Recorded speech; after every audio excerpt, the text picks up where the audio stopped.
Hi friends, ஒரு சிம்பிளான அதே சமயத்தில் டேஸ்டான ஒரு ரசம் பார்க்கலாம். ஃபஸ்ட்டு வந்து புளி தண்ணி கொஞ்சமாக கரைச்சிக்கோங்க. அதில் வந்து கருவேப்பிலை போட்டு நல்லா கலக்கிக்கோங்க. கருவேப்பிலை போட்டதுக்கப்புறமா ரசப்பொடி போடணும். உங்கள்கிட்ட ரசப்பொடி இல்லைன்னா மிளகு சீரகம் அரைச்சி அதோட பூண்டு தக்காளி இதெல்லாம் ஒன்றா அரைச்சி மிக்ஸ் பண்ணி போடுங்க. ரசப்பொடி இருந்ததுன்னா ரசப்பொடி மட்டும் போட்டால் போதும். உங்களுக்கு தேவைன்னா கொஞ்சம் பூண்டு மிக்ஸ் பண்ணி போடலாம். இப்போ அந்த தக்காளி இருக்குல்ல, அது நம்ம மிக்சியில் அரைக்கிறத விட இந்த மாதிரி சாப்பரில் லைட்டாக இது பண்ணிவிட்டு அப்புறம் நம்ம கையால் நல்லா பிசைஞ்சோன்னா சூப்பராக வரும்.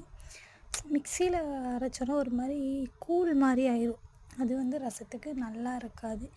இந்த மாதிரி ஓரளவுக்கு இது பண்ணி போட்டால் தான் அது ரசத்துக்கு டேஸ்ட்டாக இருக்கும். இப்போது அந்த தக்காளியோட இதையும் கலந்து நல்லா அதோட பிசையலாம். பிசைஞ்சதுக்கப்புறமா நெக்ஸ்ட்டு நம்ம என்ன பண்ணோன்னா கொஞ்சமாக மஞ்சத்தூள் போட்டுக்கலாம்.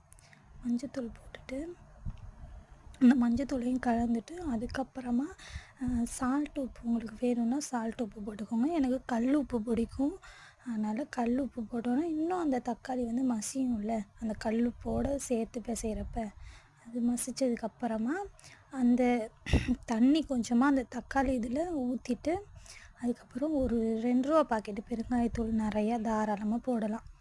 போட்டுட்டு அதையும் நல்லா கலந்துக்கோங்க. கலந்துட்டு இப்போது ஒரு வாணலி எடுத்துகிட்டு அதில் வந்து கொஞ்சமாக எண்ணெய் ஊற்றுங்க. நிறைய எண்ணெய் ஊற்றக்கூடாது ரசத்துக்கு. கொஞ்சமாக எண்ணெய் ஊற்றி கடுகு போட்டு அதில் வந்து காஞ்ச மிளகா போட்டுக்கோங்க.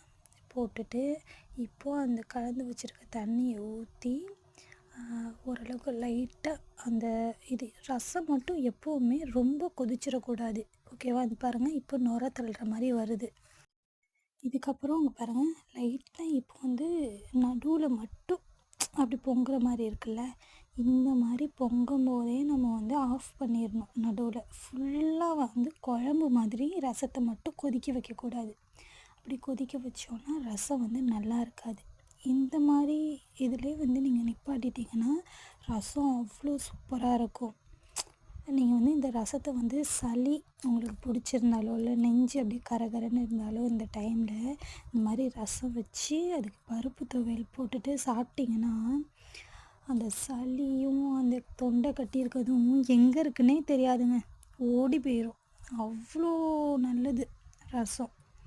நீங்கள் ட்ரை பண்ணி பாருங்கள். குழந்தைங்களுக்கும் இது கொடுக்கலாம், கொடுத்து பாருங்கள். பாய்.